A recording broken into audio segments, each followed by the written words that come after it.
po'y manalangin. Hallelujah, hallelujah, Lord Jesus Christ. Panginoon, dalangin ko po, Lord God, na i-bless niyo po ang pagbabahagi po ngayon, Panginoon, ng iyong ikaapat na salita, Panginoon.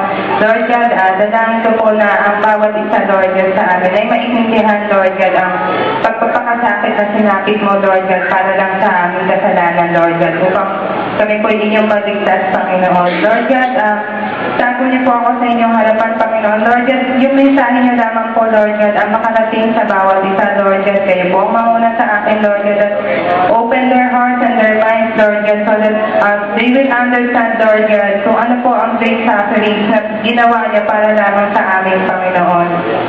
That each of us will understand how you suffered for us, Lord God.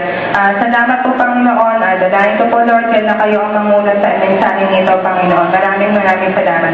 Hallelujah. Amen. Amen.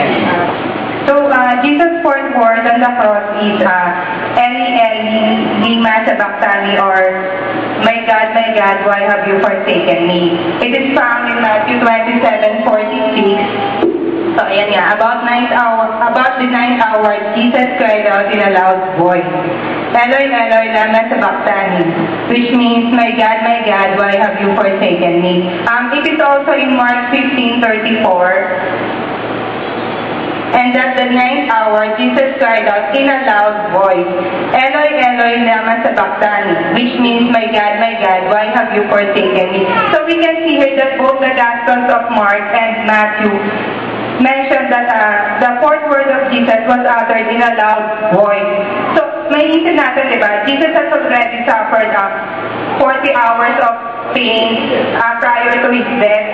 So, we can expect na, diba, he was beaten, he was tortured, nilagyan siya ng crown of thorns, tapos pinako siya sa cross, and yet, he was still able to say in a loud voice na, my God, why have you forsaken me? So, what does Jesus mean when he said that?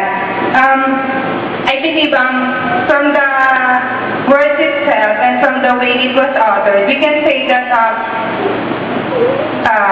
Jesus' fourth word was, first of all, a cry of agony. So, makikita natin, so, paano natin masasabi na it is a cry of agony? Why was he crying in agony? Kasi diba, he said, my God, why have you forsaken me? And forsaken, to be forsaken means that you are abandoned, everyone has leave you, parang gano'n, diba? So, that is a horrible feeling. Kasi diba, kapag iniwan ka na ng lahat, ibig sabihin talagang nag-iisa ka na lang, wala kang matatakbuhan, wala kang malalapitan. Pag gano'n, yun ang yari sa'yo, parang pakiramdam mo talaga, alone ka talaga, kasi tayo, we were created by God to have a need for others and to have a need for God Himself. So, kung hindi natural talaga na maramdaman natin na we are forsaken. So, pero si God, sinabi niya, my God, why have you forsaken me? So, does that mean that he really felt forsaken at that time? Na nung mga panahon nakapako siya sa krus, talaga bang pakiramdam niya, iniwan na siya ng Panginoon? Kasi God uttered that because he felt a separation from God. He felt separated from God kasi nga, at that time, talagang nasa kanya na lahat ng kasalanan natin. Nasa shoulder niya na lahat ng kasalanan ng buong mundo. Parang talagang na-engulf siya sa lahat ng kasalanan ng mga tao. So, di ba alam natin na ang kasalanan ang nasa-separate sa atin mula sa Panginoon? Di ba sabi nga sa Isaiah 59:2,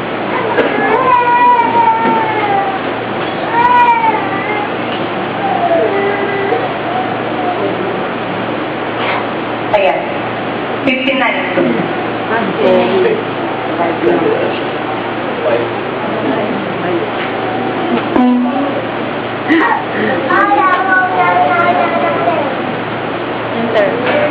Hindi, 58. 59:2. Sige, basahin ko na lang.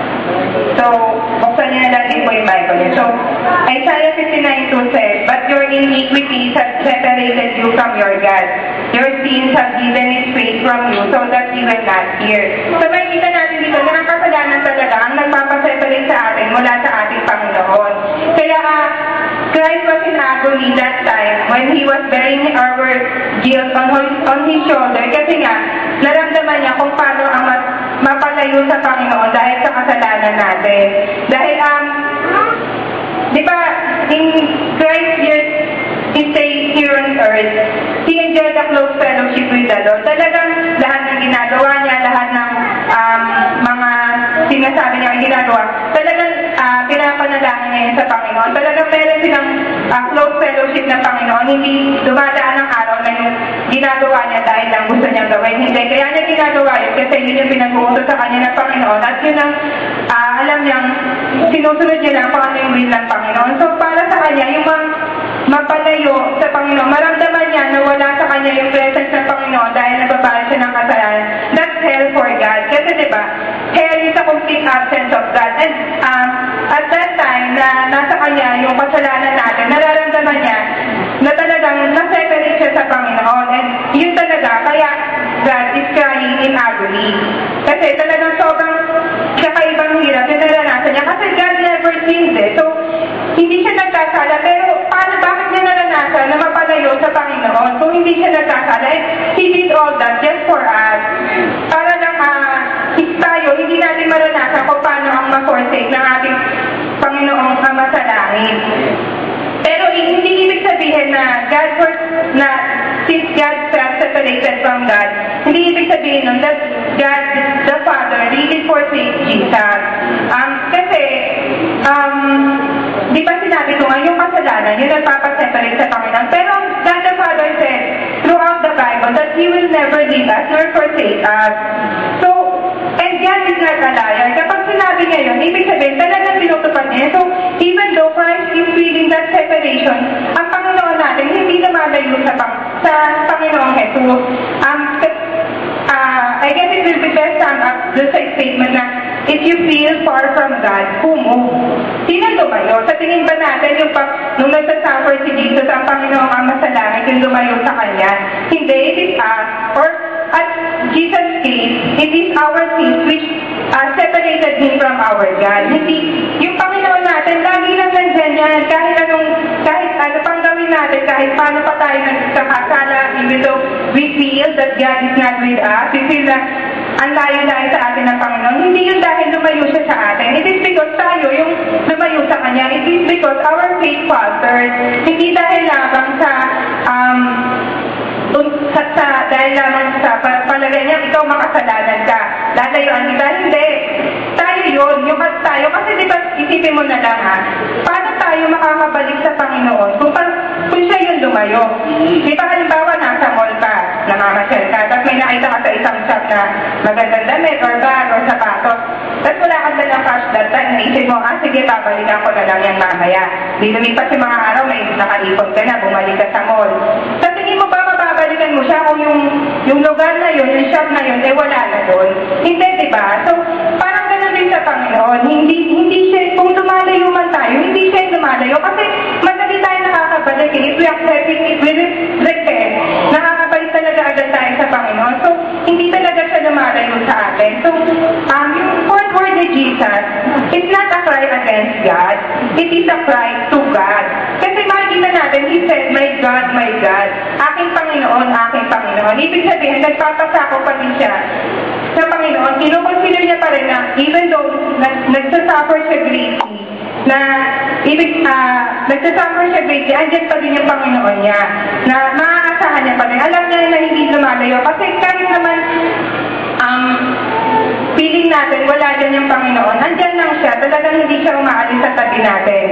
Laging, ang tawag doon, parang more on tayo eh. Kasi nga, yun nga, our faith falter. So, dapat isipin natin na parang tulad na lang nung, di ba yung tuti,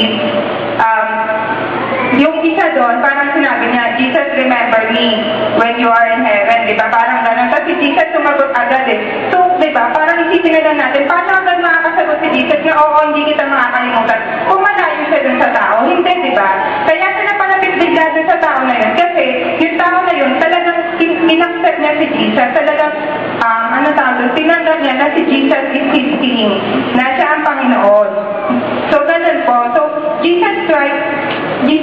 Lord is a cry of agony, and yet it is not a cry against God, it is a cry to God. And God is never a liar. Hindi siya... Nakikita dyan na you have rescued me from the horns of the wild oxen. So, ibig sabihin, as they read further, makikita nila na talagang naligtas yung Panginoon, na hindi siya nanatiling nakapako sa cross, but he emerged as a victor. So, ganun din yan. So, makikita natin, di ba, how God loves us, na even in His great suffering, ang naisip niya pa rin is i-comfort yung mga believers niya na yung nangyayari sa kanya is not because talo siya or hindi. It's because na it has to happen in order for mankind to be saved. And also na yung mga unbeliever naman niya, kaya niya sinabi niya, is para to remind them that He is indeed the Messiah, na parang parang He gave them another chance na maniwala sa Kanya. Kasi di ba yung mga unbelievers, kaya siya pinahirapan, hindi naniniwala sa Kanya. So, when He mentioned the opening verse in Psalm 22, it is a way to remind the people around Him that He is indeed the Messiah. Kasi in Jesus' time, yung mga tao, even yung mga nagpapahirap sa kanila, kabisado nila yung scriptures Kasi aral nga sila doon. So, when He said that, it is a reminder for everyone that He is a victor, na ang Panginoon is triumphant. And ang triumph ng Panginoon ay hindi para sa Kanya, kundi para sa atin. Because we are saved because of that triumph. Dahil sa pagpapakasakit niya para sa atin, sa pagkamatay niya, just to save us, tayo ang naging matagumpay. Kasi wala ng barrier ngayon wala ng barrier or makakaharang sa atin para lumapit sa Panginoon. Kasi nga, we are already saved. Yun lang po. So, sana huwag natin sayangin kung ano man yung ginawang pagpapakahirap ng Panginoon para sa atin. Dahil for every time that we sin, lagi din natin siyang ipinapako sa krus at pinahihirapan muli. Pinaparanas natin na hindi naging parang walang naging bunga yung ginawa niya sa atin. So, let us try to walk the life that Christ wants us to walk. Yun. So, tayo po yung manalangin. Panginoon, maraming salamat po, Lord God, sa mensahe niya para sa bawat isa, Panginoon. And Lord God, thank you for loving us enough, Lord God, to give your life for us, to sacrifice your life, to have suffered unimaginable pains, Lord God, para lamang sa amin, for us that to be saved, Lord God. Thank you, Lord God. And Panginoon, dalangin ko po, no, Lord God, na ang bawat isa, Lord God, maisabuhay, Lord God, ang iyong mensahe, Lord God, na ang bawat isa, Panginoon, maiwasan, Lord God. Nakikita dyan na you have rescued me from the horns of the wild oxen. So, ibig sabihin, as they read further, makikita nila na talagang naligtas yung Panginoon, na hindi siya nanatiling nakapako sa cross, but He emerged as a victor. So, ganun din yan. So, makikita natin, di ba, how God loves us, na even in His great suffering, ang naisip niya pa rin is i-comfort yung mga believers niya na yung nangyayari sa kanya is not because talo siya or hindi. It's because na it has to happen in order for mankind to be saved. And also na yung mga unbeliever naman niya, kaya niya sinabi niya, is para to remind them that He is indeed the Messiah, na